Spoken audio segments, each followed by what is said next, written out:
Mga Good morning po.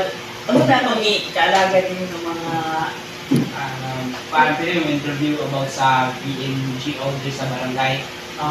pwede rin So, ang una is vision. Sa vision ko sa barangay. Okay, ang vision dito sa Barangay El Pardo is Barangay El Pardo in vision to the supplier of local delicacies within the municipality, thereby promoting economic growth, sustainable livelihood among residents, constituting a peaceful environment, friendly society, sustainable infrastructure, progressive community, disciplined leaders, and empowered constituents.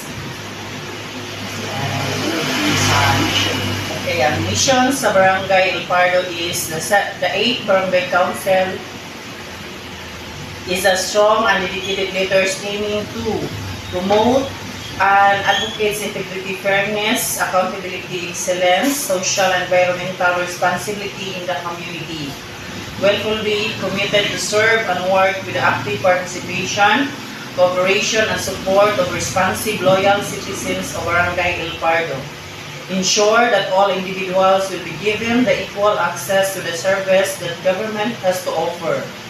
Formulate and implement plans, programs, and services for the general welfare of the people in the barangay.